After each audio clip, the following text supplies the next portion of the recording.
In 2010, the General Motors Corporation abandoned the Willow Run powertrain production facility as part of its bankruptcy reorganization. This 5 million square foot plant dates back to March of 1941, when construction began on what at the time was to become the largest manufacturing plant under one roof in the entire world. This plant, designed by famed Ford industrialist Charles Sorensen, was planned because the United States needed 18,000 B-24 bombers to fight the Axis powers during World War II. At the time, Consolidated Aircraft Company was building one B-24 per month. The only way to produce the numbers that President Roosevelt demanded for the war effort was to build them on an automotive-style assembly line, so said Henry Ford.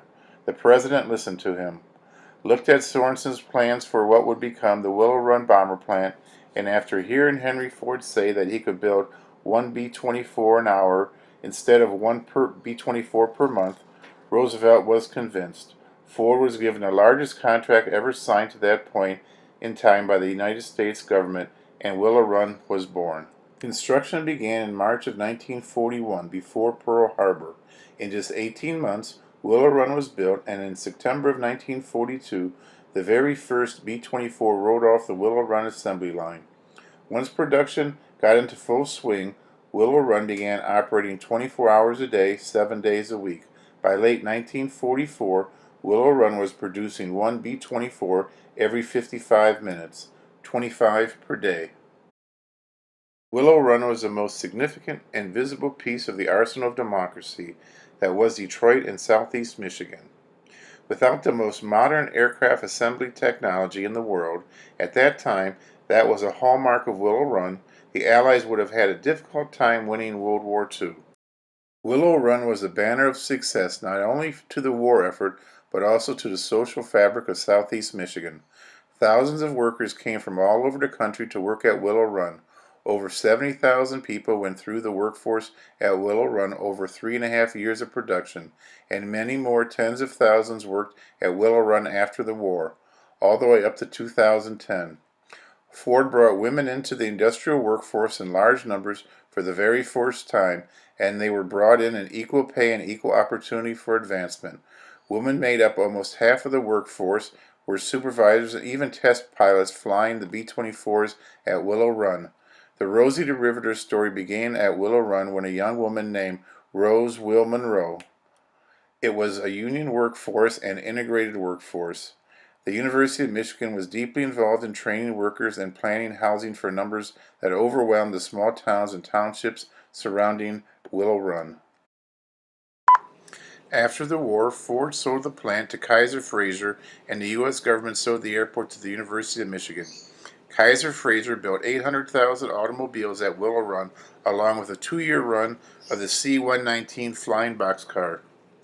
In 1953, General Motors lost its Livonia transmission plant to a fire and leased Willow Run from Kaiser Frazer. A short time later, GM purchased the plant and began building transmissions there, ending transmission production in 2010 with bankruptcy.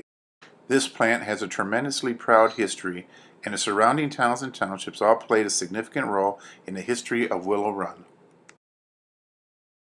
In 2010, General Motors and the Yankee Air Museum talked about storing the B-17 in the old bomber plant. There were 2 large hangars at the end of what used to be the production line. Unfortunately, GM had already discarded the bomber plant during the bankruptcy proceedings. The plant was now owned by the Racer Trust, who was responsible for disposing of the old GM properties. GM helped set up a meeting with the Racer Trust, and Yankee Air Museum expressed a desire to bring the Yankee Air Museum into ownership of a small portion of the bomber plant so they could save this important piece of local and national history and eventually move the museum into the building.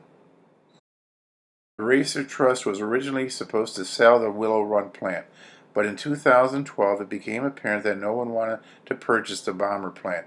It was too old, too big, and not easily repurposed for a new owner.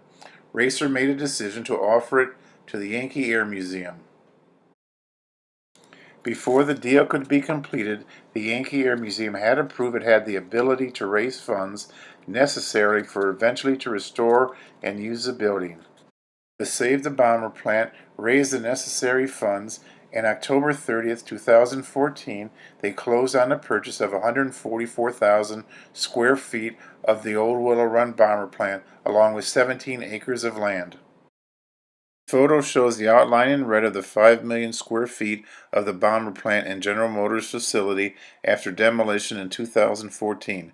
The only piece left standing is a rollout hangar that the Yankee Air Museum purchased on October 30th, 2014. This represents less than 3% of the total plant prior to demolition. Save the Bomber Plant campaign allowed the Yankee Air Museum to buy a small portion of the Willow Run assembly plant. This area would now become the new museum, but it was a three-sided building with no utilities and needed a lot of restoration in order to get ready to move airplanes and people in.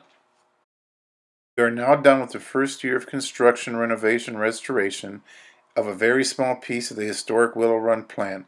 Total funds spent to date approximately $4 million, covering surveying, planning, architect, engineering, structural, steel enhancement, analysis, plumbing, demolition, cleanup, power washing, walls, hangar door repairs, temporary electrical and lighting. Many other small jobs were done at this time as well, along with the future planning for 2016 and beyond. Fundraising has begun in earnest for the next phase of the project, bringing all the utilities back to the building. Our goal for the next 6 months is to raise an additional $6 million in cash and in-kind work by contractors. We do need significant in-kind pro bono contributions during the summer of 2016 in the following areas: roofing, electrical, painting, plumbing, and two most important, underground contractors to bring the necessary utilities, along with concrete and asphalt companies to provide the new interior concrete floor and exterior parking and drives. If you would like to be part of this fascinating and historical restoration project by stepping forward and helping with any of these pieces, please call us. When completed in 2018, the total restoration cost will approximately be $18 million. Not all of this is cash donation. Some is longer-term pledges that will help fund future work inside along with operational costs going forward. A question has been asked, why not just build a new museum? Why go to the expense and all the difficulties of trying to restore a 75-year-old building? First, the cost of restoration for this building, estimated to be about $18 million, equals to roughly $100 per square foot based on 175,000 total square footage of the building, including the two mezzanine floors.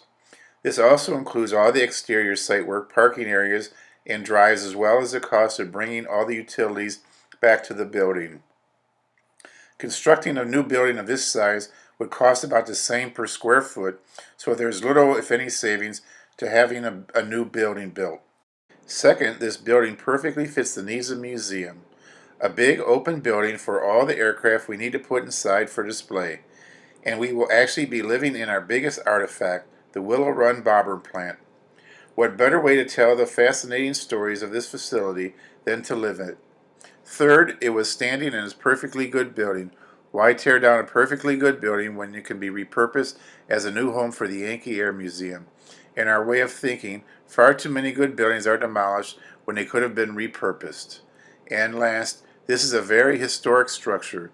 The stories that revolve around this building for 75 years are absolutely fascinating and give us a glimpse of another generation, the greatest generation and the home front, that were critically needed to win the war in World War II. And we can't forget the tremendous technological advances in aviation manufacturing that put Willow Run on the map as a premier aircraft production facility in the world for 3.5 years. It was the last remaining piece of the arsenal of democracy that was Detroit and Southeast Michigan during World War II. History needs to be saved and these stories retold so future generations will understand the sacrifices being made here by the young men and women who put their lives on hold for 4 years, taking up the call to man the factories and provide the means to win World War II. We really did something special here in Detroit, something that was done nowhere else in the world. We can look back on what happened at Willow Run with pride and a sense of accomplishment. We really did save the world, and that is the history we want to preserve.